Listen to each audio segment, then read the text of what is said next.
नमस्कार मित्रों, रॉयल के इस डिजिटल प्लेटफॉर्म पर आप सभी का एक बार पुनः हार्दिक स्वागत, अभिनंदन। जल्दी से लाइव जुड़ जाइए मेरे साथ फटाफट। और आज आपके लिए मैं शब्द यस प्रशांत जी का पहला मैसेज मिल चुका मुझे मथुरा की नगरी से। जय श्री कृष्ण कर रहे हैं आप सभी को। जय श्री कृष्ण, राम राम, खमा गणी। और सभी जुड़ जाएं, बिल्कुल बिल्कुल। नागौर से जुड़ चुके हैं प्रशांत जी, सुभाष जी, यश कुमावत जी, वेरी गुड, सभी जुड़ चुके हैं। सुभाष जी बहुत बढ़िया। हमारे साथी एक सर है, वो भी हमें देख रहे हैं, बहुत बढ़िया, हमें खुशी हो रही है। राधे राधे, राम राम, खमा गणी, जय श्री कृष्ण, सभी को राम राम। बिल्कुल आप जुड़ चुके हैं। सबको मेरा बहुत सारा आशीर्वाद। बिल्कुल।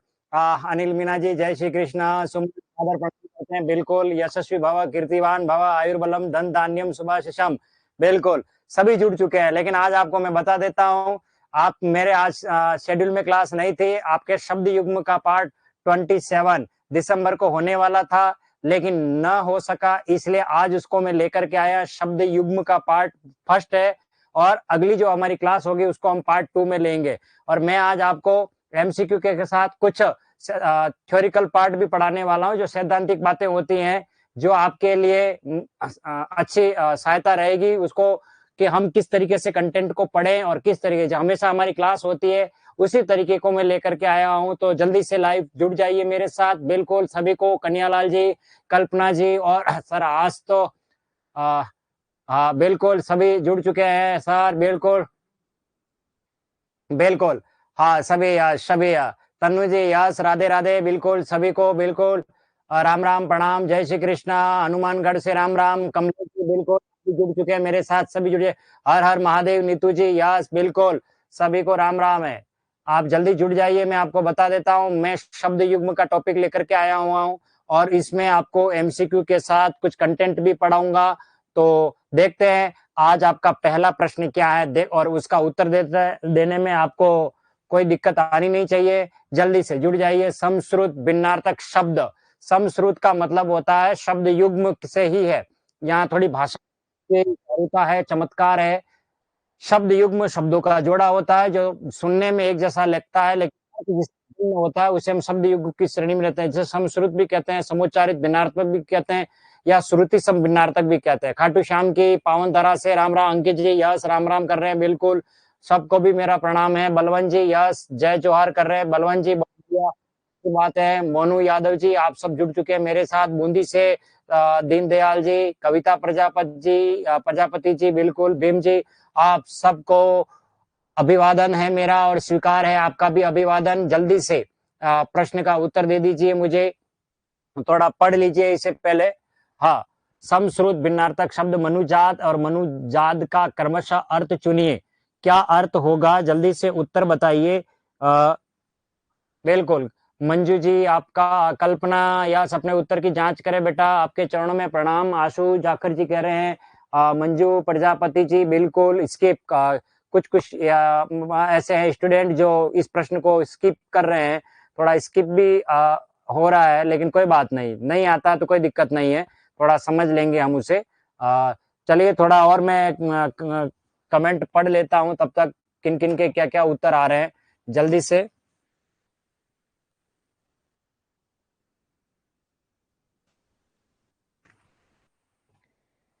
बिल्कुल बहुत सौ के उत्तर मिल चुके हैं यस, सभी जुड़ चुके हैं। हाँ जल्दी जुड़ जाएं फटाफट। और चलिए उत्तर की जांच कर लेते हैं। मनुजात, देखिए क्या शब्द आया है इसमें, इसको थोड़ा सा समझ लेते हैं।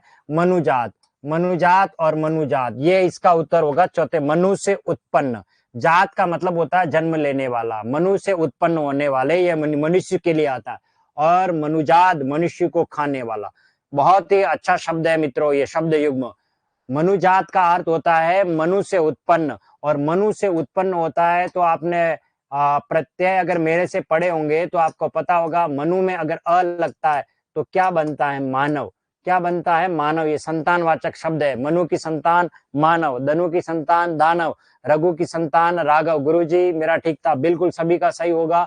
और मनुजात जो मनुष्य को खाते हैं, जिसको हम कह सकते हो नरभक्षी कह सकते हो, ठीक है। ये पहला प्रश्न था और पहले ही प्रश्न से शुरुआत अच्छी हुई है। तन्नु जी का राइट हो चुका है, बहुत बढ़िया। उत्पल वैष्णव जी, आपका भी राइट हो चुका, बहुत बढ़िया। अपत्यवाचक है। हाँ प्रशांत जी अपत्यवाचक है, बिल्कुल। भीम जी आपका उत्तर भी सही है, गुड, शाबाश, बहुत बढ़िया, मजा आ गया, शुरुआत अच्छी है। अनिल मीना जी आपका उत्तर सही है, बहुत बढ़िया। और कौन कौन है जिनके कमेंट आ रहे हैं? अच्छी शुरुआत है, बिल्कुल जी, अच्छी शुरुआत है आपकी। निशा सर मेरा सही था, निशा जी आपका भी सही है। आदमखोर भी कह सकते हो, बिल्कुल। रूपाराम जी जहाँ मैं गलत नहीं हूँ, शायद आप शेखावटी से हैं रूपाराम जी, शायद आपका मैसेज मैंने पढ़ा था कल, कमेंट पढ़ा था, तो शायद उस उधर से ही है आप। चलिए अब हम बात करते हैं। यस, चलिए मैं आपके लिए बढ़िया आज कंटेंट भी लेकर के आया हूँ, बहुत बढ़िया। ये अम्ब, वेरी मोस्ट इंपोर्टेंट जो शब्द में परीक्षा आने योग्य, उस पर अपन बात करेंगे। तो देखिए अम्ब, अम्ब का मतलब होता है माता, और अम्बु का मतलब होता है जल। अम्बु का मतलब होता है जल। और देखिए अगर ये शब्द का हमें उत्तर पता है तो एक नया शब्द मैं आपको सिखा रहा हूं, यह है नैनाम्बु। नैनाम्बु, नैनाम्बु। अब इसका संधि विच्छेद करेंगे तो ये बनेगा नयन, और इधर आ रहा है अंबु, और अंबु का मतलब क्या होता है? जल, अर्थात आंखों का जल। आंखों का जल अश्रु को होता है मित्रों, तो आंखों का जल क्या होता है? अश्रु, आंसू, जिसको हम कहते हैं अश्रु। तो अंबु का मतलब हमें पता है जल होता है, अंब का मतलब माता होता है, जगत प्लस अंबा जगदम्बा, मैंने व्यंजन संधि में पढ़ा रखा है, यानी जगत की माता। तो अंब यानी माता, अंगना यानी स्त्री, और अंगना यानी आंगन। इसको भी याद करने का बढ़िया तरीका है कि चंद्र बिंदु जहां आ जाए वहां पर आंगन होना चाहिए, थोड़ा दिमाग लगाना है। अक्ष, वेरी मोस्ट इंपॉर्टेंट है, 3 शब्द हैं। अक्ष का मतलब, मैं इनको नहीं लिख करके आता तो भी अच्छा रहता, मैं खुद लिखता रहता तो बढ़िया रहता, लेकिन इसमें वक्त ज्यादा चला जाता है, फिर मैं क्वेश्चन नहीं करा पाता हूं, इसलिए मैंने डायरेक्ट ही लिखा हुआ मैटर ले लिया है। तो मुझे थोड़ा अटपटा लग रहा है, मेरी आदत में नहीं है, मैं लिख कर पढ़ाने में मुझे ज्यादा अच्छा लगता है। चलिए, अक्ष का मतलब होता है धुरी। कैसे? देखिए हमारी पृथ्वी इतने डिग्री अक्ष पर झुकी हुई है, हम ऐसा कहते हैं, तो अक्ष का मतलब धुरी हो गया। अक्षी का मतलब क्या हो गया? आंख हो गया। अक्षी का मीनिंग क्या होता है? आंख। अक्षी यानी आंख होता है, इसलिए प्रतिधन अक्षी प्रत्यक्ष होता है, परधन अक्षी परोक्ष होता है। जो आंखों के सामने है वो प्रत्यक्ष है, जो आंखों से परे है वो परोक्ष है। वास्तव में मैंने यण संधि जब पढ़ाई थी, तब जिन्होंने पढ़ रखी है उनको पता है, मैंने संधि विच्छेद में अक्षी लिखा है। अक्षी यानी आंख होता है, और अक्षी का मीनिंग होता है आंखों वाली, जैसे मीनाक्षी मछली जैसी आंखों वाली, सोनाक्षी, कामाक्षी, इस तरीके से। तो अंब का मतलब माता, अंबु का मतलब जल, अंगना यानी स्त्री, अंगना यानी आंगन, अक्ष यानी धुरी, अक्षी यानी आंख, और अक्षी यानी आंखों। आनंद आता है सर जब लिख कर पढ़ते हैं। तारानगर से बहुत बढ़िया प्रमोद जी जुड़ चुके हैं, वो सबको राम राम खमा गणी, सबको बहुत सारा आशीर्वाद है। मैं शब्द युग में लेकर के आया मित्रों, ये एक ऐसा टॉपिक है जिसमें याद करने का मामला है, लेकिन मैं याद आपको एमसीक्यू की क्लास के साथ ही याद करवा रहा हूं। मेरी कोशिश ये है कंटेंट भी आपके है ताकि हम थोड़ा पढ़ लेंगे। चलिए, तो यहां तक की बात करें तो अंब और अंबु, ये कई बार अंब और अंबु परीक्षा में आ जाता है, अंगना और अंगना भी आ जाता है, अंगना यानी स्त्री होता है। और ये नहीं समझ में आता तो देखिए एक शब्द और बनता है नृत्यांगना, ये बनता है नृत्यांगना, और इसका संधि विच्छेद दीर्घ संधि से करते हैं तो नृत्य धन अंगना। अंगना का मीनिंग होता है स्त्री, अर्थात नाचने वाली स्त्री क्या कहलाती है? नृत्यांगना। सर इतने कैसे याद करें? कुछ भी नहीं है। अगर हम ऐसा सवाल नकारात्मक करेंगे, कौन है बेटा ये? सर सुनीता जी, नहीं, ये तो मैं यूं याद कर दूंगा। हमें पॉजिटिव विचारधारा, बिल्कुल सकारात्मक सोच के साथ पढ़ने बैठना चाहिए। अगर हम ये सोचेंगे हम कैसे याद करेंगे, तो हमारे मस्तिष्क में वही रहेगा, हमें याद करना ही नहीं है। बिल्कुल। तो मेरी बात मानिए, नर हो न निराश करो मन को, काम करो काम करो, जग में रहकर अपना नाम करो। इसलिए आपको यह सोचना चाहिए कि नहीं, आई कैन डू इट, मैं ये कर सकता हूं। ठीक है ना? तो मस्तिष्क में थोड़ा वो रखें। चलिए, अर्थभेद की दृष्टि से शब्द युग्म कौन सा विकल्प है? थोड़ा पढ़ लीजिए, हम इस पर बात करें। सर मेरा आरएस अधिकारी बनना चाहता हूं। कमल जी बिल्कुल बनेंगे आप आरएस अधिकारी। कौन कहता है कि आसमान में छेद नहीं हो सकता?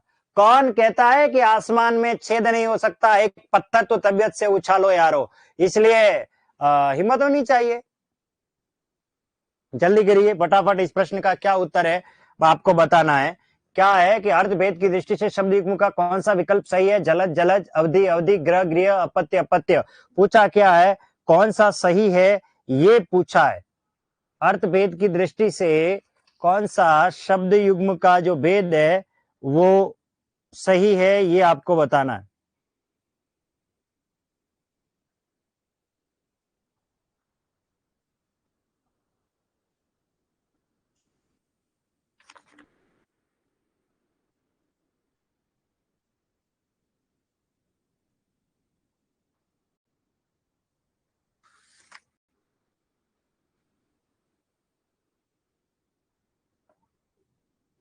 बहुत सारों के उत्तर मिल गए लेकिन कुछ गड़बड़ जा रहे हैं उस पर।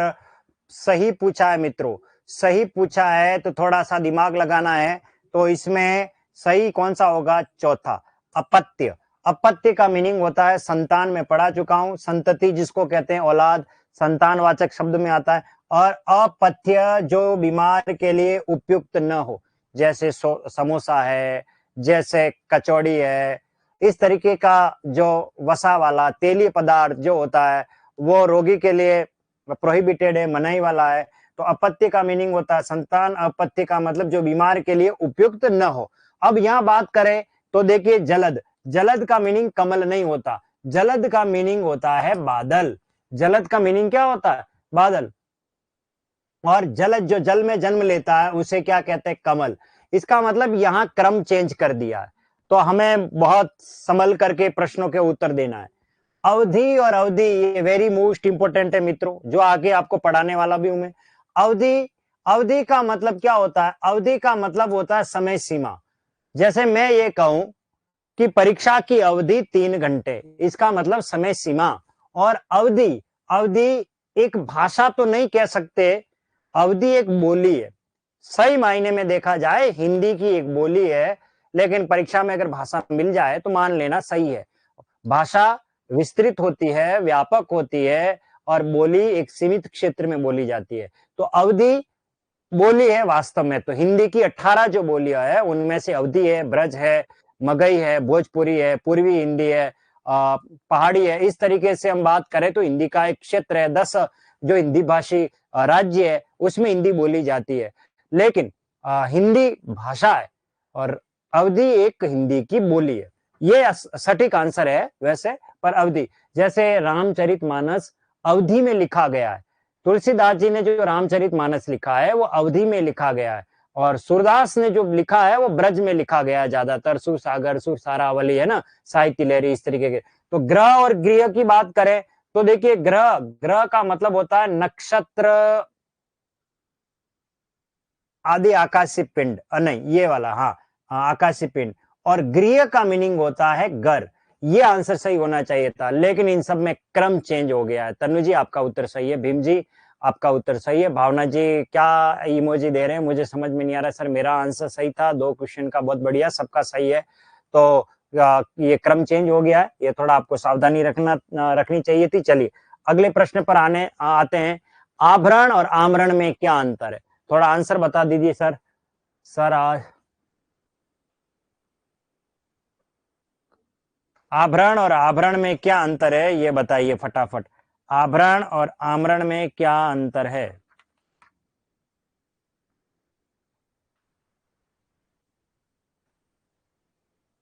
आभरण और आमरण शब्द में क्या अंतर है? बहुत सौ का उत्तर मिल चुका है मुझे, बहुत बढ़िया, अच्छी बात है, शाबाश, बढ़िया, जल्दी से।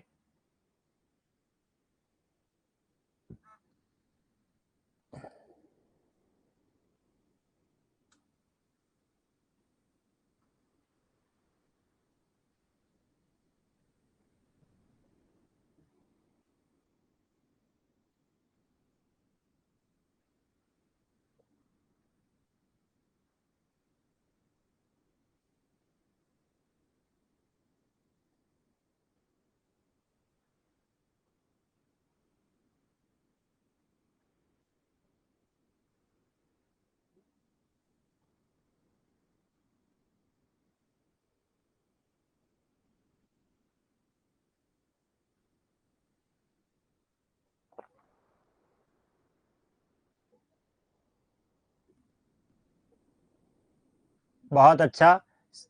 चलिए बात कर लेते हैं इसमें क्या आंसर आ रहा है। आभरण और आमरण, ये आगे आपको मैं पढ़ा दूंगा, लेकिन फिर भी बताते हैं। आभरण, देखो भ आ गया तो आभूषण है, म आ गया तो मतलब मृत्यु है। याद करने का तरीका बता रहा हूं। तो आभरण का मीनिंग होता है आभूषण और आमरण का अर्थ होता है मृत्यु तक। वैसे आ उपसर्ग होता है मित्रों, ठीक है। जैसे आजानुबाहु, आमरण, आ जन्म, आ का मीनिंग तक से होता है। तो ये राइट होगा। इसमें सही आंसर क्या होगा, दूसरे नंबर का, आभरण यानी आभूषण और आमरण यानी मृत्यु तक। चलिए अब कुछ कंटेंट की बात कर लेते हैं। अभिज्ञ और अनभिज्ञ। अभिज्ञ, बहुत सारे यहाँ इसको गलत समझ लेते हैं, अभिज्ञ यानी हमें पता नहीं है। मित्रों ज्ञ का मीनिंग होता है जानना, विशेष रूप से जानकार है उसे हम क्या कहते हैं, जो जानता है उसे अभिज्ञ कहते हैं। मैं इस बात से पूर्ण रूप से अभिज्ञ हूं, मैं जानकार हूं। और अनभिज्ञ यानी अनजान यानी मूर्ख कह सकते हो। अनभिज्ञ में वास्तव में इसमें अन उपसर्ग है और अभिज्ञ मूल शब्द है। अभिज्ञ मूल शब्द है। तो अभिज्ञ का मीनिंग क्या होता है, जानकार। अन यानी नहीं, जो जानकार नहीं है उसे अनअभिज्ञ कहा जाएगा। बिल्कुल। अंश यानी होता है कंधा, अंश का मीनिंग होता है कंधा या शोल्डर। और अंश यानी भाग या हिस्सा, जैसे अधिकांश, अधिक प्लस अंश। अर्चन यानी पूजा, अर्जन यानी संग्रह। हमें धन का अर्जन करना है तो क्या हो जाएगा, धनार्जन। ये संधि विच्छेद करेंगे तो धन प्लस अर्जन, धन धन अर्जन, अर्थात धन का अर्जन करना। आमरण जो जन्म से मृत्यु तक होता है ना सर, मतलब जीवन पर्यंत। सही है। चलिए हाँ, तो अर्जन यानी संग्रह, अर्चन यानी पूजा। अहम वेरी मोस्ट इंपॉर्टेंट है। अहम और आम का मतलब क्या होता है। अहम अगर हलंत लगा हुआ है तो इसका मीनिंग अहंकार है।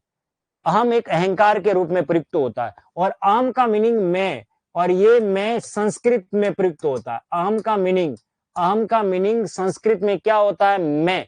अहम पुस्तकम पठामी, एको अहम द्वितीयो नास्ति, न भूतो न भविष्यति। रावण कहता था न मेरे जैसा कोई हुआ न कभी होगा। एको अहम द्वितीयो नास्ति, न भूतो न भविष्यति। जब अहंकार आ जाता है, जब गर्व अभिमान आ जाता है तो इसमें अहम भावना जागृत हो जाती है। तो इसलिए अहम के दो अर्थ बन रहे हैं, एक अहंकार के रूप में और एक मैं के रूप में। अहम की बात करें तो महत्वपूर्ण होता है, अहम बिना हलंत वाला। ठीक है, आपको अच्छी तरीके से क्लास में भी मैंने बहुत सारों को पढ़ा रखा है। मेरे जो ऑफलाइन के बैच और ऑनलाइन के बैच जो चलते थे उसमें मैंने खूब पढ़ा रखा है। जैसे मैं ये कहूं कि आज हम अहम मुद्दों पर बात करने वाले हैं, यानी महत्वपूर्ण। तो अहम, ये जितने भी मैं कंटेंट पढ़ा रहा हूं ये परीक्षा के लिए अहम है, महत्वपूर्ण है। तो इस पर अपन बात करें तो ज्यादा इंपॉर्टेंट कौन कौन से हो गए, अभिज्ञ और अनभिज्ञ परीक्षा में पूछा हुआ है और ये पूछा जा सकता है। इसको अच्छी तरीके पढ़े। अहम और अहम, ये भी अंश और अंश, यूं बहुत सारे हैं, लेकिन अति महत्वपूर्ण जिनको हम याद कर सकते हैं, जिनको हम समझ सकते हैं। आप तो सैटरडे करवाते हो, क्या कहते हो आप गुरुजी, मेरे को पढ़ने में नहीं आ रहा। प्रभात जी, चलिए ये बात हो गई। अब बात होती है अगले प्रश्न पर। देखते हैं, निम्नलिखित शब्दों को उनके अर्थ से सुमेलित कीजिए। हैप्पी महेंद्र जी, बहुत टाइम लगा दिया लाइव आने में, कोई बात नहीं बेटा, खुश रहो, शुभाशीष, शाबाश। चलिए अगला जो प्रश्न है वो प्रश्न है इंदु, इंदुर, करीश और करीश। ये आपको बताना है कि इसमें सुमेलित करना है। अयश, खुशबू जी गुड इवनिंग, राम राम, खमागणी, जय श्री कृष्ण। आप जुड़ चुके हैं, बहुत अच्छी बात है। जल्दी से जुड़ जाइए, बहुत बढ़िया, अच्छा लग रहा है।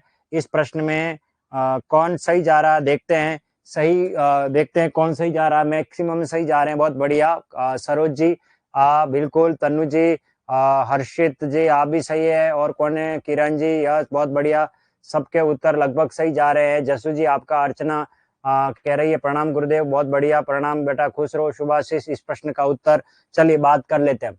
इंदु, देखिए मित्रों, इंदु का मीनिंग होता है चंद्रमा।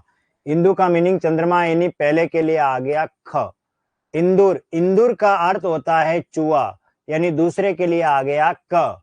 करीश और करीश, वेरी मोस्ट इंपॉर्टेंट। अगर ये नहीं पता हो तो हमें थोड़ा दिमाग लगाना चाहिए, संधि का ज्ञान होना चाहिए। करी का अर्थ होता है हाथी, करी का अर्थ क्या होता है? हाथी। और ईश यानी स्वामी, हाथी का स्वामी गजराज होता है, तो करीश का अर्थ हो गया गजराज, तो ये आ गया ग हो गया। अब बचा करीच, तो बस यही बचा है, तो करीच का मीनिंग होता है सूखा गोबर, तो यहाँ कौन आ गए हमारे? ग महाराज आ गए। अब ये क्रम देखिए, तो ख क ग, ये सही उत्तर होगा तीसरे नंबर का। जिसने भी ये उत्तर दिया है उन सबका राइट है, बहुत बढ़िया, शाबाश, अच्छा आप सभी का निर्णय है, बहुत अच्छा लगा मुझे। चलिए अगले प्रश्न से पहले मैं कुछ और कंटेंट पढ़ा लेता हूँ। करीश, बिल्कुल देखिए वेरी मोस्ट इंपोर्टेंट में अनल, अनल का अर्थ क्या होता है? आग, जिसे अग्नि कहा जाता है, ठीक है। अनिल यानी हवा, अनिल यानी हवा, और ये अनिल अगर हमें पता है तो देखिए एक शब्द और सिखा रहा हूं, वो है मलयानील। कितना अच्छा शब्द है ये, मलयानील। अगर हम इसका संधि विच्छेद करें तो ये बनेगा मलय और इधर आ जाएगा अनिल और अनिल। तो मलय कहते हैं चंदन को, अनिल कहते हैं हवा को, जो चंदन की खुशबू की हवा आती है उसे कहते हैं मलयानिल। अनिल यानी हवा। देखो जहां ज आ जाए वहां कमल होता है। अंबु का मीनिंग पहले पढ़ा चुका हूं, अंबु यानी क्या होता है? जल, जो जल से जन्म लेता है वो कमल। अंबु यानी जल, द यानी देने वाला, तो कौन होता? बादल। जहां द आ जाए वहां बादल होना होगा ही होगा, जल को जो देता है, बिल्कुल। अवलंब, अवलंब यानी सहारा, ये इंपॉर्टेंट है। अविलंब यानी तुरंत यानी शीघ्र। कटक का मीनिंग क्या होता है? सेना। और कंटक यानी होता है काटा, ठीक है। अवधि में पढ़ा चुका हूं, समय सीमा। अवधि यानी क्या होता है? समय सीमा। अवधि हिंदी की एक बोली विशेष, हिंदी की एक बोली विशेष है, ये याद रखना। अवधि, ये वेरी मोस्ट इंपॉर्टेंट है, याद करने का बढ़िया तरीका कि कहाँ मात्र अली है, कहाँ अली है। अगर परीक्षा में अली मिले चाहे अली मिले, चाहे अली मिले चाहे अली मिले, घबराना नहीं है मित्रों। जहां बड़ी मात्रा होती है, देखिए मैं आपको ट्रिक समझा रहा हूं, ये बड़ी मात्रा है, ये बड़ी मात्रा है, उसको बड़ी मात्रा को बड़ी मात्रा से मिला लो, अर्थात सहेली, बड़ी मात्रा को बड़ी मात्रा से मिला लो। अली का अर्थ क्या होता है? सहेली यानी सखी कह सकते हो, अली। और अली यानी क्या होता है? भंवरा या भ्रमर। और याद करिए मिर्जा राजा जय सिंह ने जब कोट टोकरी में एक बिहारी जी ने एक दोहा भेजा था, और उसमें ये लिखा जाता है कि नहीं पराग नहीं मधुर मधु, नहीं विकास ही काल, अली कली सो ही बंदियो, आगे कोनु हवाल। अली कली से ही बंदियो, अली का अर्थ वहां भंवरे से मित्रों, तो यहाँ अली का अर्थ भंवरा है, अली का अर्थ सखी है। तो अनल का अर्थ क्या हो गया? आग हो गया। अनिल का अर्थ क्या हो गया? हवा हो गया। अंबुज का अर्थ क्या हो गया? कमल हो गया। अम्बुद की बात करें तो बादल हो गया। अवलंब की बात करें तो सहारा। अविलंब, अविलंब परीक्षा सेंटर पर पहुंचिए, अविलंब इस कंटेंट को पढ़िए, बिना देर किए हुए तुरंत रेलवे स्टेशन पहुंचना है तो तुरंत पहुंचना है, अविलंब। कटक, कटक यानी सेना होता है। कंटक यानी कांटा, ये मेरी आंखों का कंटक बन चुका है, कांटा बन चुका। अवधि, समय सीमा, परीक्षा की अवधि 3 घंटे की है। अवधि एक हिंदी की बोली है। अली यानी भंवरा होता है, और अली या अली, ली की मात्रा अगर बड़ी है तो सहेली होता है। सर क्लास चल नहीं रही है गुरुजी, आप बहुत अच्छा पढ़ाते हो, बहुत बढ़िया, थैंक यू। तो ये वेरी मोस्ट इंपॉर्टेंट कुछ हैं शब्द युग्म, इनको पढ़ना, ये मेरी कोशिश है कि आपको अच्छा लगे। चलिए अब प्रश्न पर आ जाते हैं, थोड़ा इसको पढ़ लीजिए प्रश्न को और उत्तर बताइए। अर्थ भेद की दृष्टि से अनुचित शब्द युग्म का चयन करना आपको, अनुचित क्या है वो बताना आपको, इसमें अनुचित क्या है वो बताना है।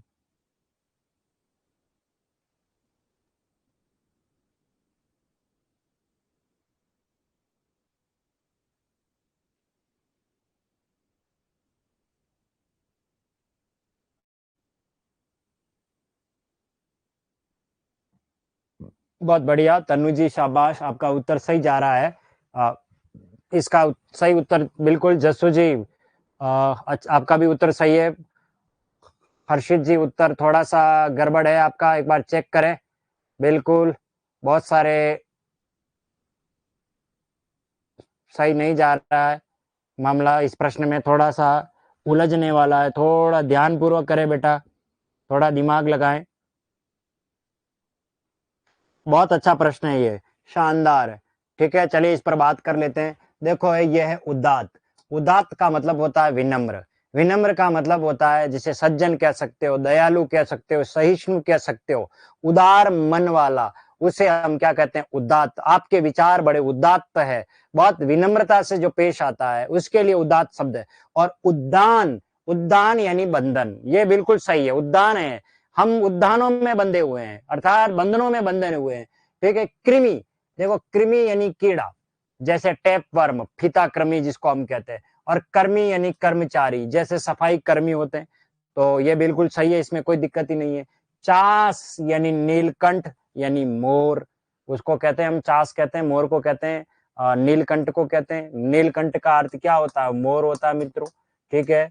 और चास का मीनिंग क्या होता है, जुताई करना, खेत करना, खेती करते हैं तो खेतों में जो जुताई होती है उसे हम चास कहते हैं। अब गलती कहाँ है, गलती यही है, गिरा। गिरा, गिरा का अर्थ होता है वाणी, जो मैं पहले पढ़ा चुका हूं आपको पर्यायवाची में। देखो पर्यायवाची हमारी मदद कर रहे हैं यहाँ पर, जिसे हम सरस्वती कहते हैं, जो वाणी सरस्वती भी कहते हैं, बिल्कुल सही है। और ये गिरी जो है, ये गुदा नहीं है, उल्टा लिख दिया है। और गिरी का अर्थ क्या होता है, बीज का गुदा, जो बीज होते हैं उसका गुदा कह सकते हो, बीज का गुदा। ठीक है, बीज का जो गुदा होता है उसको कहते हैं। और गिरी, गिरी का अर्थ होता है पर्वत, गिरी का अर्थ क्या होता है, पर्वत होता है। तो देखो गिरी और गिरी में अंतर होता है, ये देखिए आपको परीक्षा में ये पूछ सकते हैं, इस गिरी और इस गिरी में क्या अंतर है, ऐसा भी पूछा जा सकता है। तो गिरी एक वो होता है जिसमें पर्वत की बात होती है, गिरिधर होता है, याद रखें। गिरा वाणी को कहते हैं, गिरा वाणी, गिरी पर्वत, और गरी गुदा को कहते हैं। बिल्कुल तन्नू जी, सही आंसर है आपका। चलिए अगले प्रश्न पे जाने से पहले कुछ और कंटेंट पढ़ लेते हैं। मात्रा का ही अंतर है लेकिन हमें बहुत संभल कर चलना। ये आ गया आमरण, मैं अभी थोड़ी देर पहले ही मैंने क्वेश्चन दिया था, जो आमरण का मीनिंग क्या होता है, मृत्यु तक। देखो मित्रों, तक आ गया, और आ का मतलब होता है उपसर्ग में मैंने तक पढ़ा रखा है, जो मृत्यु तक होता है। आभरण यानी आभूषण, आभरण यानी आभूषण। उपल और उत्पल वेरी मोस्ट इंपॉर्टेंट है। उपल यानी पत्थर, उपल का अर्थ क्या होता है, पत्थर होता है। और उत्पल यानी कमल, जैसे नीलोत्पल, नील है जो उत्पल, नील है जो कमल, उसको कहते हैं। वेरी मोस्ट इंपॉर्टेंट है ये भी। कंज, कंज यानी होता कमल, कंज का मीनिंग कमल होता है। और कुंज पेड़ों का समूह या लता मंडप, बहुत सारे पेड़ होते हैं जहां झूला लगा करके भगवान कृष्ण विहार करते थे, इसलिए उन्हें कुंज बिहारी कहा गया।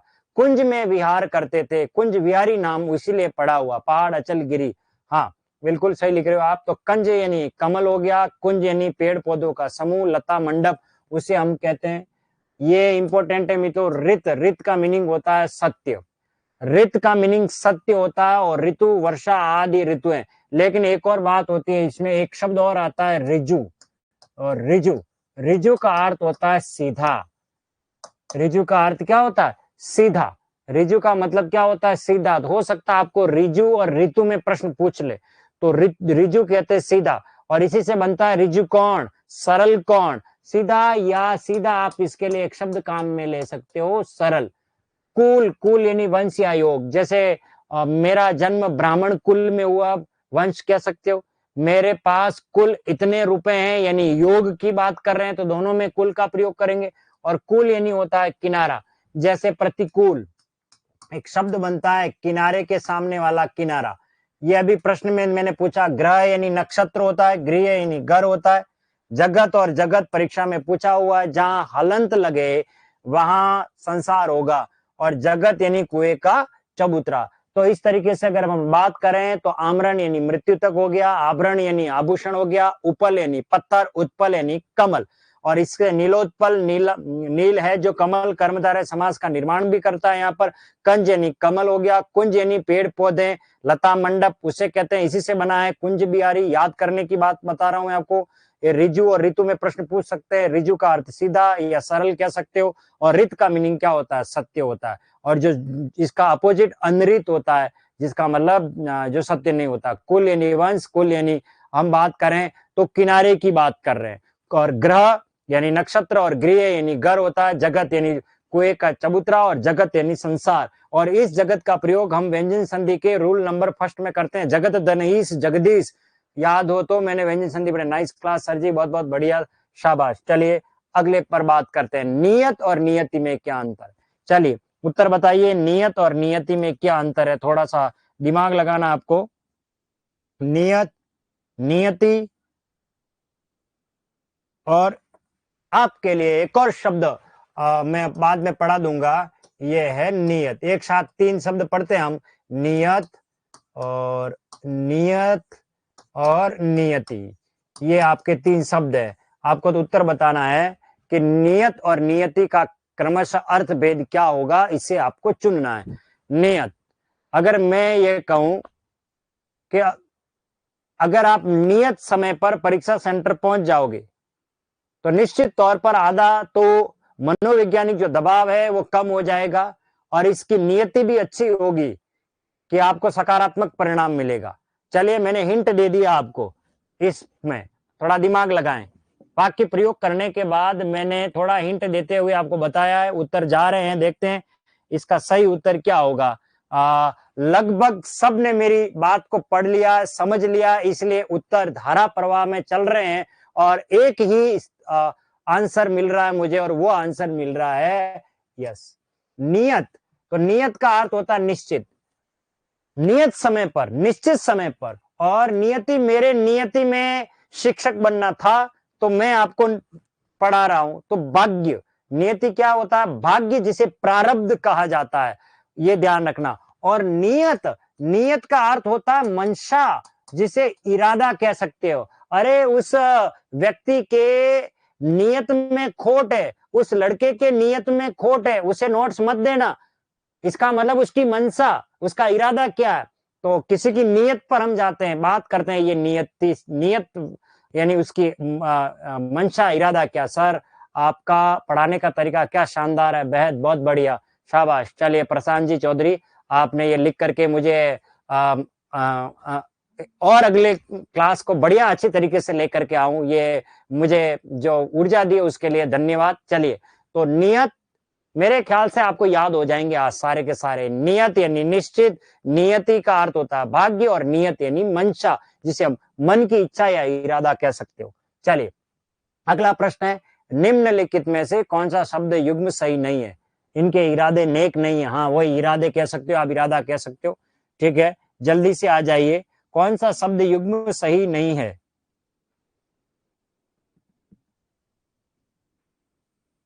यस सर, बहुत बढ़िया। कौन सा शब्द युग्म सही नहीं है ये आपको बताना है।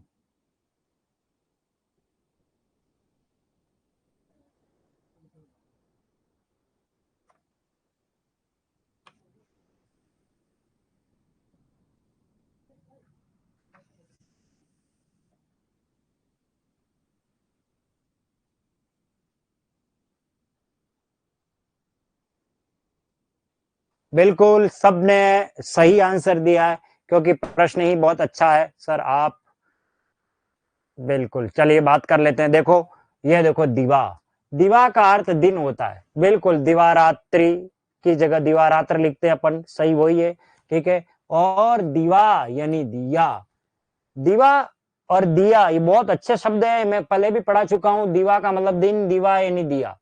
निर्वाण यानी मोक्ष होता है, और निर्माण यानी रचना होता है, बिल्कुल सही है।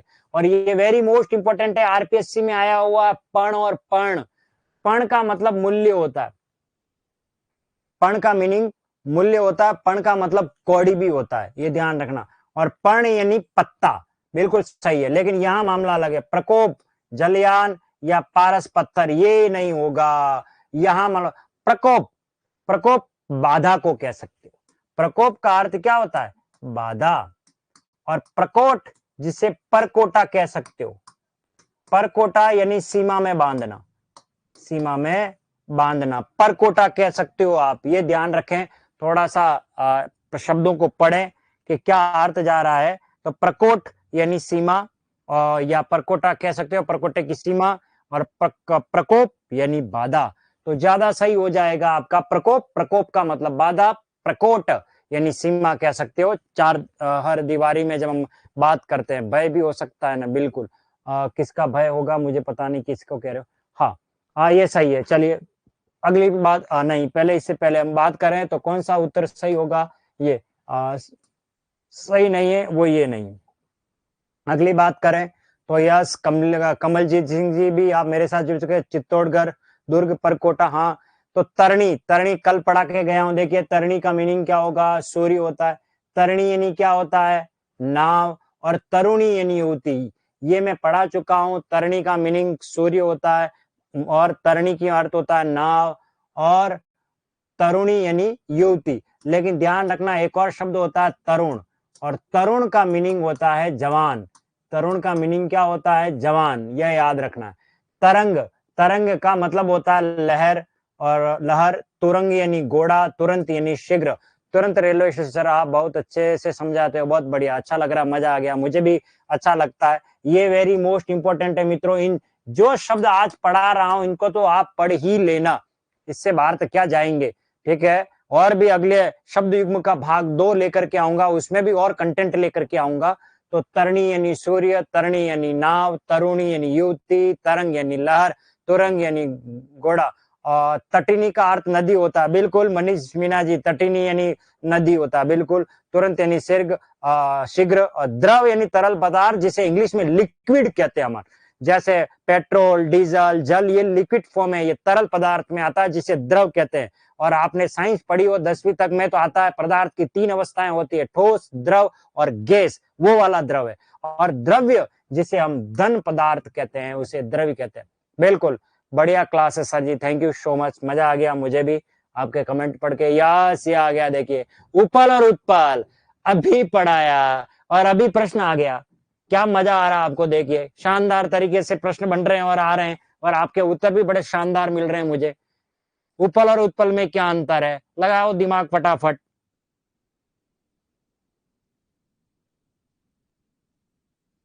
ये सबके राइट होने चाहिए, मजा आ जाएगा। क्लास ऐसे पढ़ेंगे तभी तो मजा आएगा, कंटेंट दिमाग में हो जाएगा। रात की 12 बजे भी कोई हमें पूछ ले वे कि उपल और उत्पल में क्या अर्थ है, तो आप तुरंत कहोगे कि ये अर्थ होता है, लाइट बंद कर सोने दे मुझे। ये मजा है पढ़ने का, जब कंटेंट याद हो तो हम बिल्कुल आंखों में आंखें डाल करके हम बातें कर सकते हैं। हम हमारे अंदर सामर्थ्य होगा, शब्द सामर्थ्य बढ़ना चाहिए। ये जितना मैं पढ़ा रहा होता है sir. Performance Guruji, nice performance, thank you so much, बहुत बढ़िया, अच्छा लगा मुझे। किसने कमेंट किया ये पता नहीं, मैं पढ़ नहीं पाया, लेकिन अच्छा लगा मुझे। नाइस परफॉर्मेंस कह रहे हैं, बहुत बढ़िया। मेरी कोशिश, हाँ ये कौन है, आशु जाखर जी, बहुत बढ़िया, धन्यवाद बेटा आपको। चलिए, उपल और उत्पल में क्या अंतर है, मैं अभी पढ़ाया मैंने, उपल और उत्पल। उपल यानी पत्थर, उत्पल यानी कमल। अगर आपको नहीं पता है तो देखिए मैं इस पर बात कर लेता हूँ, उपल और उत्पल पर कहा मैंने पढ़ा रखा है। उपल और उत्पल, उपल और उत्पल में कहा अंतर है, उपल और उत्पल, ये रहा देखिए, अभी पढ़ाया। उपल यानी पत्थर, उत्पल यानी कमल। सर ऑप्शन को लॉक कर लो, बिल्कुल ऑप्शन लॉक कर लिया बेटा। तो उत्पल और उत्पल में क्या अंतर था, तो हमने इस पर बात कर ली, उपल और उत्पल। तो सही आंसर क्या होगा, पत्थर और कमल, ये ही उत्तर सही होगा। ठीक है, ये उत्तर सही है।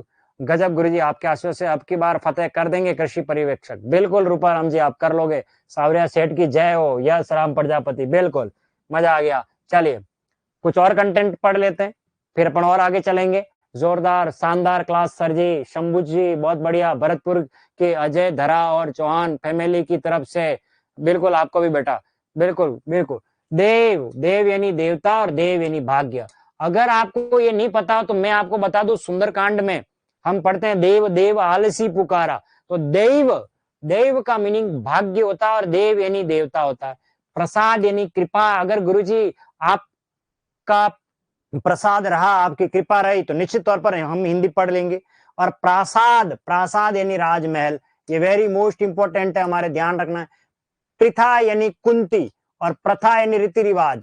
प्रथा यानी कुंती। सर आप बहुत अच्छे पढ़ाते हैं, खुशबू जी कह रहे हैं बहुत बढ़िया, थैंक यू। सब लिख लिया है सर, ज्यादा हो गया, सब लिया सेठ की ज्यादा हो, क्या कहना चाह रहे हो भावना जी, मुझे समझ में नहीं आया आपको। ये जो लिखा है, प्रथा यानी कुंती, प्रथा यानी रीति रिवाज। ज आ गया यानी कमल, नीर यानी जल, जल में जो जन्म लेता है, और नीर यानी बादल, नीर यानी जल, और द देने वाला बादल को हो गया। निशाचर जो रात्रि में विचरण करे, राक्षस, चोर, उल्लू कह सकते हो। कर यानी किरणें, चंद्रमा हो गया निर्माण यानी रचना, और अभी पढ़ा है निर्वाण यानी मोक्ष। तो इस तरीके से अपन बात करें, देव यानी देवता, देव यानी भाग्य, प्रसाद, प्रसाद का मतलब कृपा, प्रासाद यानी महल, प्रथा यानी कुंती, प्रथा यानी रीति रिवाज, नीरज यानी कमल, नीरद यानी बादल, निशाचर यानी चोर, उल्लू, राक्षस कह सकते हो, निशाकर चंद्रमा, निर्माण रचना करना, निर्वाण मोक्ष। तो इस तरीके से अपन बात करें, ये वेरी मोस्ट इंपोर्टेंट है, इनको अच्छी तरीके से पढ़ना है, याद करना है मित्रों। चलिए, निम्नांकित में से किस शब्द का युग्म अर्थ भेद होगा? बिल्कुल, कौन कह रहे हैं सर सुंदरकांड करवाते हैं? अरे सुंदरकांड तो हमें करना चाहिए हर मंगलवार को। सुंदरकांड में तो आनंद की अनुभूति होती है। बिल्कुल, यह सुंदरकांड करना चाहिए। बिल्कुल, जामवंत के वचन सुनाए, सुनु हनुमंत हृदय अति भाए, तब लगे मोय परखे हनुमाना। हनुमान सुंदरकांड की पहली पंक्तियां यहीं से आरंभ होती है मित्रों। बहुत बढ़िया लगता है सुंदरकांड में। चिक्कर दिग्गज लोल सागर खर बगे, कट कट ही मर कट, अरे बहुत बढ़िया लगता है छंदों में जब गाया जाता है ना, दोहा चौपाई, और जब हम इनमें उसका उच्चारण करते हैं तो उसका आनंद ही कुछ और होता है। ठीक है, तो प्रश्न क्या आ रहा है? निम्नांकित में से किस शब्द युग्म का अर्थ भेद होगा, वो आपको बताना है। सुमेलित नहीं है।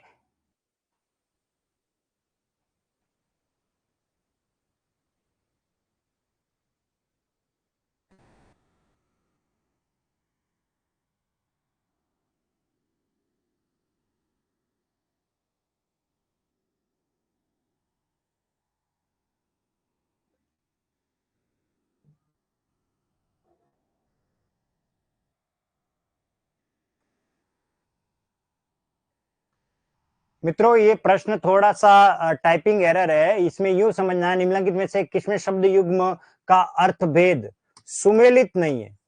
सुमेलित नहीं है, सुमेलित नहीं है, ऐसा आना चाहिए। सुमेलित नहीं है।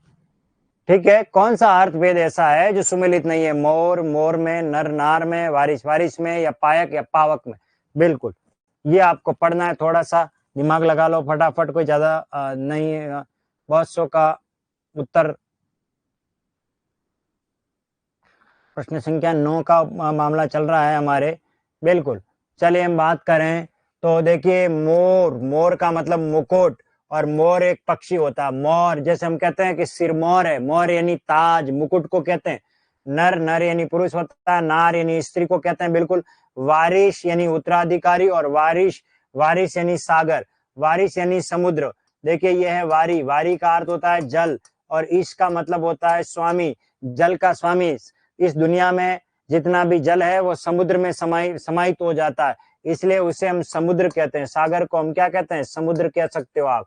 ठीक है, पायक, पायक का मतलब होता है दूत, यानी संदेशवाहक, जो संदेश को लेकर के जाता है उसे पायक कहा जाता है।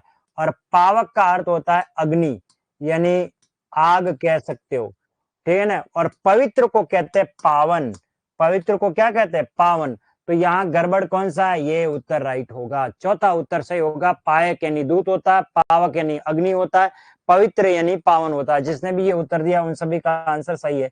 अगले प्रश्न पे बात करने से पहले कुछ और पढ़ लेते हैं बेटा। सुपर क्लास है। पथ यानी रास्ता होता है, पथ यानी रोगी का भोजन होता है। बिल्कुल, ये पथ है, पथ यानी रास्ता, जिसे आप मार्ग कह सकते हो, जिसे आप पंथ कह सकते हो, पंथ। और पथ्य यानी रोगी का भोजन। रोगी का भोजन क्या होता है? समोसा, कचौड़ी, इडली, डोसा, सांबर, ये नहीं होता। रोगी का भोजन होता है दलिया, खिचड़ी, हल्का भोजन, उसे कहते हैं पथ्य कहा जाता है। एक अपत्य होता है, एक पथ्य होता है। रोगी के लिए भोजन है, प्रोहिबिटेड अपत्य कहलाता है। बिल्कुल सर, नार मतलब स्त्री होता है क्या सर? बिल्कुल, नार यानी स्त्री होता है, नार, नर नार। हाँ, और पावस, पावस यानी वर्षा, पायस यानी खीर। ये याद करने का तरीका, पय, पय का मतलब होता है दूध, और जो दूध से बनती है वो खीर होती है। थोड़ा सा दिमाग लगाएं, शब्दों पर तोड़ने का तरीका बता रहा हूं। पय यानी दूध होता है, और पन, पन यानी जल होता है। इसी से बनता है पनघट। जहां पानी मिलेगा घड़ा लेकर के, वो पनघट बन जाएगा। बिल्कुल। और परिमाण यानी मात्रा, हमें इतना परिमाण में पढ़ना चाहिए कि हमारा परिणाम सकारात्मक हो। बिल्कुल, द्रव और द्रव्य में अंतर बताओ। प्रवीण जी पढ़ा चुका हूं। द्रव लिक्विड को कहते हैं, तरल पदार्थ को कहते हैं, द्रव्य धन पदार्थ को कहते हैं, रुपया पैसा ये सब द्रव्य कहलाता है। हाँ बिल्कुल, हाँ वाह गुरुजी, आपका तरीका बहुत ही बढ़िया है, शाबाश सर। मुझे हिंदी कठिन लगती है लेकिन अब सरल हो गई आपके, बहुत बढ़िया। तो परिमाण यानी मात्रा और परिणाम यानी नतीजा, ये वेरी मोस्ट इंपोर्टेंट है। पथ यानी रास्ता, पथ यानी रोगी का भोजन, पावस यानी वर्षा, पायस यानी खीर, परिमाण यानी मात्रा और परिणाम यानी नतीजा या फल। ये ध्यान रखें, बहुत अच्छी तरीके से कंटेंट के साथ पढ़ा रहा हूं। ये शायद एमसीक्यू पूरे राजस्थान में इस तरीके की कोई नहीं पढ़ाता होगा जिस तरीके से मैं लेकर के पढ़ा रहा हूं। मैं केवल प्रश्न नहीं, प्रश्नों की पूरी विश्लेषण के साथ अपनी ताकत भी जोड़ रहा हूं और उनका पोस्टमार्टम भी कर रहा हूं। चलिए फिर बात कर लेते हैं, किस क्रमांक में निर्जन और निर्जर का अर्थ है, बताइए। नाहर, नाहर, नाहर का अर्थ शेर होता है। नाहर का मीनिंग कौन पूछ रहा है, लेकिन शेर होता है, ध्यान रखना। चलिए जल्दी से बताइए फटाफट।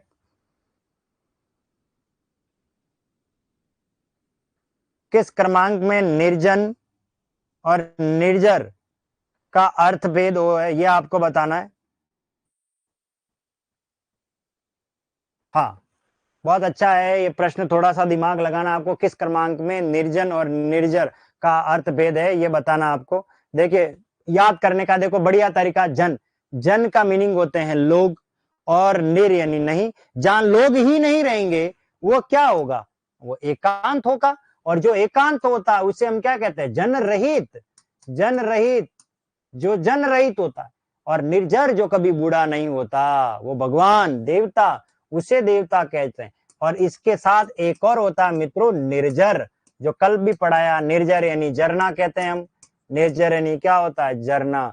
याद रखना, निर्जन यानी एकांत, निर्जर यानी देवता, और निर्जर हो सकता है पेपर सेटर निर्जर और निर्जर में अंतर पूछ ले तो घबराने की जरूरत नहीं है। निर्जर यानी देवता और निर्जर यानी झरना। मैंने तीनों शब्दों को अच्छी तरीके से समझा दिया।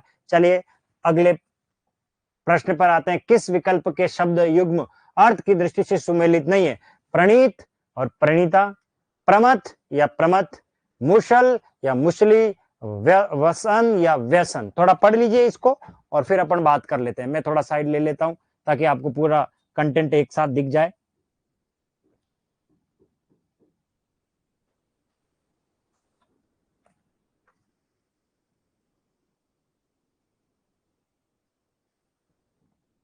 पूछ क्या रहा है इसमें, अर्थ सुमेलित पूछा है, बस सुमेलित ही देना हमें, और तो दिमाग लगाना ही नहीं है।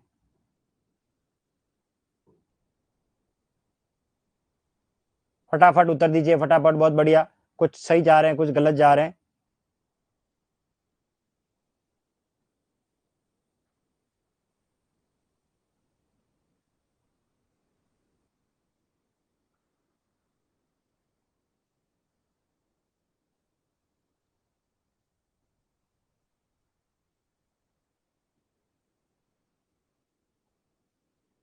बहुत बढ़िया, सभी के उत्तर लगभग सही जा रहे हैं।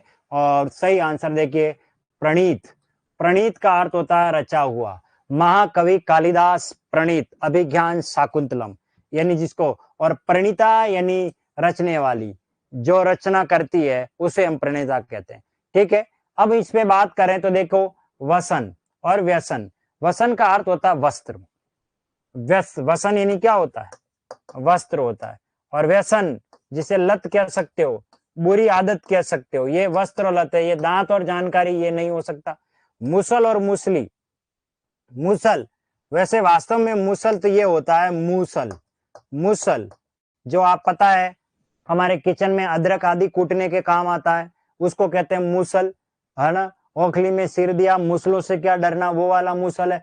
और मुसली, मुसली जो मूसल लेकर के चलते थे, कौन, हमारे बलराम जी, बलराम, उनको मुसली कहा जाता है। मल्ल युद्ध सिखाते थे उसको, क्या कह सकते हैं, जो मल्ल युद्ध सिखाने का काम कर सकते थे, जिनको कुश्ती के प्रणेता मान सकते हो, मुसली, उन्हें क्या कहा जाता है। तो थोड़ा दिमाग लगा हुए, ठीक है, और तो बाकी कुछ नहीं है। यहाँ प्रमथ है, ये आ गया प्रमथ, तो इसका मीनिंग तो चतुर, प्रमथ नाथ ना, ये प्रमथ यानी चतुर। और प्रमथ यानी मदहोश, मदहोश जो मदहोशी में आ जाए, बेहोश हो जाए तो जीव और हाथ नहीं हो सकता। तो अपन यहाँ बात करें हर शब्द में त्रुटि जा रही है। प्रमत का मतलब चतुर है, प्रमत्त यानी मदहोश होता है, मुसल यानी मुसल को कहते हैं मुसली, बलराम को कहा जाता है। सर भवानी सर कहते हैं हमें मुसल सर, पता नहीं क्या कहना चाह रहे हो भाई, मुझे नहीं पता, लेकिन इसका उत्तर क्या है, तो इसका सही उत्तर होगा ये वाला। चलिए अगले प्रश्न पर बात कर लेते हैं। समश्रुत भिन्नार्थक शब्द की दृष्टि से कौन सा युग्म असंगत है? क्षमा क्षमा, माफी पृथ्वी, पायस पायसा, वर्षा, कृतिका कृतिका और उबक उबक। थोड़ा पढ़ लीजिए, बड़े लंबे लंबे शब्द हैं।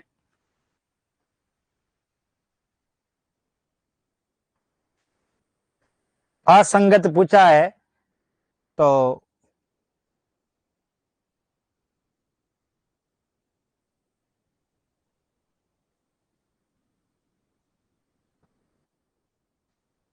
क्वेश्चन आंसर मिल जाते हैं। बाकी क्लासेज में तो कमेंट रिप्लाई नहीं आते, ना कोई आंसर मिलता है।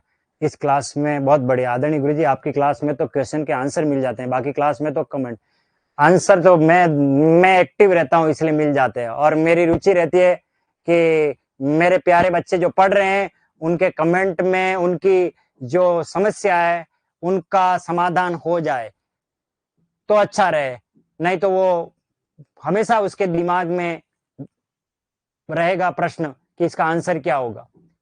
मेरी कोशिश यही है कि आपको एमसीक्यू के साथ, विश्लेषण के साथ आपकी बातों को भी मैं लेकर के आ रहा हूँ। चलिए, मैं सबके कमेंट तो नहीं पढ़ पाता, लेकिन मेरी कोशिश सारी रहती है कि जो लगा मुझे हाँ ये प्रश्न सबके काम का तो मैं बता भी देता हूँ। इसमें पूछा क्या गया है कि असंगत कौन सा। तो मित्रों, क्षमा यानी माफी, हमें क्षमा बड़न को चाहिए छोटन को उत्पाद, क्षमा वीरस्य भूषणम, क्षमा वीर पुरुषों का आभूषण है। और क्षमा यानी पृथ्वी, यस पृथ्वी हम सहनशील है, क्षमा करती है, ये बात बिल्कुल सही है। यही गड़बड़ी है मित्रों, बस ये पायस अभी पढ़ाया मैंने, पायस खीर को कहते हैं, पय से बनता है। और ये पायसा, पायसा तो हमारे पड़ोस में रहने वाला होता है, उसे कहते हैं, पड़ोसी को कहते हैं। और एक और होता है शब्द वायस, वायस, वायस यानी कौवा, वायस यानी क्या होता है? कौवा होता है। और एक शब्द होता है पावस, और पावस का मीनिंग होता है वर्षा। क्या शब्दों का माया जाल है, आहा क्या गजब प्रश्न है ये तो।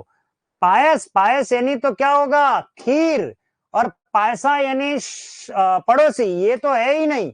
और पावस यानी वर्षा होता है, वायस यानी कौवा होता है। बाकी कृतिका एक नक्षत्र होता है, रोहिणी, कृतिका, मृगशिरा, इस प्रकार के जो 27 नक्षत्र है उसमें से एक नक्षत्र है हमारा। और कृतिका भयंकर काय, भयंकर काय, भयंकर काय, बहुत विशाल काय। और उमक, उमक यानी वेग, उसकी पढ़ने में क्या उमक है, क्या वेग है। और उबक, उबक यानी रीछ को कहते हैं। बहुत अच्छा, ठीक है ना, वायस वायसा, यस ठीक है। तो सही आंसर क्या होगा 12वें का दूसरा, विशाल काय, बिल्कुल।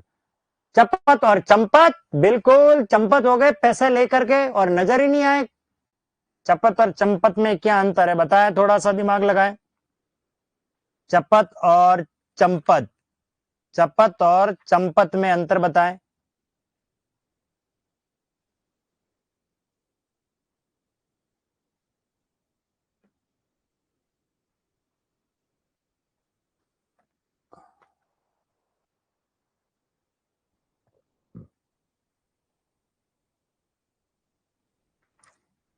बिल्कुल सर, नक्षत्र का नाम बता दो एक बार प्लीज।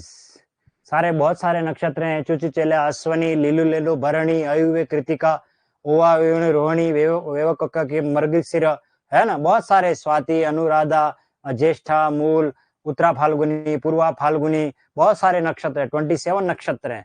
कभी समय मिला तो इस पर और बात करेंगे। देखिए, चपत और चंपत यानी गायब, और चपत यानी तमाचा, उसके गाल पे 2 चपत पड़ी, तमाचा पड़ा।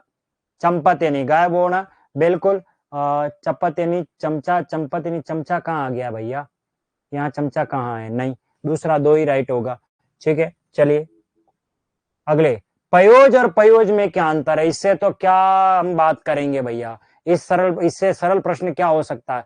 पयोज, पयोज ज का मतलब जन्म लेने वाला, द यानी देने वाला, तो क, ज यानी जन्म लेने वाला, कमल, और द यानी देने वाला, तो ये चौथा आंसर सही होगा।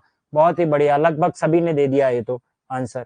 अगले पर बात करें, परायण और पारायण, ये वेरी मोस्ट इंपॉर्टेंट। आज के लिए मैं कहूंगा सबसे इंपॉर्टेंट अगर कोई क्वेश्चन है, महत्वपूर्ण है, वो ये प्रश्न है, परायण और पारायण में क्या अंतर है? परायण और पारायण में क्या अंतर है?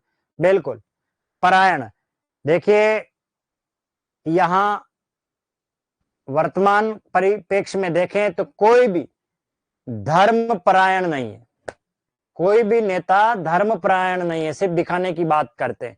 इसका मतलब धर्म में लगा हुआ, परायण का मतलब होता है लगा हुआ, परायण का मीनिंग होता है लगा हुआ, और पारायण यानी अभ्यास या पूरा पाठ। जब तक मैं हनुमान चालीसा का पारायण नहीं करूंगा, जब तक मैं सुंदरकांड का पारायण नहीं करूंगा, तब तक यहां से उठूंगा नहीं। जब तक मैं दुर्गा सप्तशती का पूरा पाठ नहीं करूंगा, 13 के 13 अध्यायों का अध्ययन नहीं करूंगा, पारायण नहीं करूंगा, अभ्यास पूरा पाठ एक साथ बोल देना, उसे कहते हैं पारायण, उसे पारायण कहते हैं। तो सही आंसर होगा ये वाला। चलिए अगले प्रश्न की बात करें, शब्द युग्म की दृष्टि से कौन सा विकल्प सही नहीं है? बहुत अच्छा है, थोड़ा सा पढ़ लें। शब्द युग्म की दृष्टि से कौन सा सही नहीं है? एक और प्रश्न है इसके बाद, बाकी अपनी अगली क्लास पे अपन बात करेंगे। चलिए मित्रों, सही आंसर बताएं। देखिए मित्रों, लश और लशु, लश यानी गोंद, लश लश, लशु यानी लहसुन, सही है, ये आंसर सही नहीं है। वरण यानी वार करना या वारण, ये नहीं है, बिल्कुल नहीं है। वरण का अर्थ होता है चुनना, वरण करना यानी चुनाव करना, जिसे हम चुनाव कह सकते हैं, चयन करना, चयन करना, ये वर्ण किया हुआ, हम वर्ण करते हैं जो उसे कहते हैं हम चुनाव करना, वर्ण, ठीक है, चुनना जिसको हम कह सकते हैं। और वारना यानी न्योछावर कर देना, वारना यानी न्योछावर, ठीक है ना, यानी न्योछावर, न्योछावर में एक ही मात्रा आएगी, ध्यान रखना, ये वार करना ये बिल्कुल ही नहीं होगा। रंचक यानी थोड़ा रंच मात्र भी उसे मतलब इस बात का एहसास नहीं है। रंजक जो रंग दिखाती है, कौन है? मेहंदी, मेहंदी रंग लाती है सूख जाने के बाद, आपको याद होगा, और तुम्हारी याद आती है यहां से चले जाने के बाद। स्वपच यानी चांडाल, और स्वपच यानी स्वयं पाकी, जो स्वयं अपना भोजन बनाता है। ऑल राइट सर, बिल्कुल, ये ध्यान रखना, ठीक है। तो सही आंसर क्या होगा? ये वाला। अगला और आज का ये अंतिम प्रश्न है मित्रों, किस क्रमांक में शब्द युग्म का सही अर्थ भेद नहीं है? थोड़ा पढ़ लीजिए इसको, सही अर्थ भेद किसमें नहीं है, ये आपको बताना है। सही अर्थ भेद किसमें नहीं है, ये आपको बताना है। चलिए फटाफट करिए, मेरे पास समय का अभाव है। मेरी पूरी कोशिश है कि आपको बहुत अच्छी तरीके से पढ़ाया जाए, और कैसे समय निकल जाता है पता ही नहीं लगता है। कंटेंट के साथ क्वेश्चन हम कर रहे हैं और आनंद के साथ, और मुझे लग रहा है कि आपको मजा भी आ रहा। चलिए आदरणीय गुरुजी, मैंने खड़े होकर 1 महीने सुंदरकांड का पूरा पाठ कर लिया आशीर्वाद से, बहुत बढ़िया, अच्छी बात है। तो प्रांजल, देखिए कितना अच्छा नाम है, प्रांजल यानी सरल, प्रांजल का अर्थ होता है, ऐसे ही थ्योरी लाया करो सर प्लीज, बहुत बढ़िया। और प्रांजल जो हाथ नहीं, प्रांजलि होता है, प्रांजलि, प्रांजलि, इसको प्रांजलि कहते हैं। प्रांजल प्रांजल दोनों सेम हो गया है, प्रांजलि और प्रांजल और प्रांजलि यानी कि हाथ जोड़े, इस तरीके से उसे प्रांजलि कहेंगे। और माणिक्य और माणिक्या, मित्रों माणिक्य एक प्रकार का रत्न होता है, एक प्रकार का ये रत्न होता है। और माणिक्य आपने कभी लाइफ में नहीं सुना, मैं बता देता हूं, माणिक्य कहा जाता है छिपकली को, छिपकली को माणिक्य कहा जाता है। याद रखना, संस्कृत में छिपकली को माणिक्य कहा जाता है। तो गलती यही हो रही है, बस यही राइट होगा। बाजी यानी घोड़ा, बिल्कुल सही है, और बाजी यानी दाव। आज मैंने पूरी बाजी लगा दी, पूरी ताकत लगा दी, दाव लगा दिया। परब्रित यानी कौवा, और परब्रित यानी कोयल। देखिए यहाँ तक पूरा, यहाँ तक आधा है, बस यही आपको थोड़ा सावधानी रखनी है। चलिए अपनी अगली क्लास में अपन बात करेंगे नए कंटेंट के साथ। तब तक के लिए आप सभी को एक बार पुनः नमस्कार, जय श्री राम, जय श्री कृष्ण।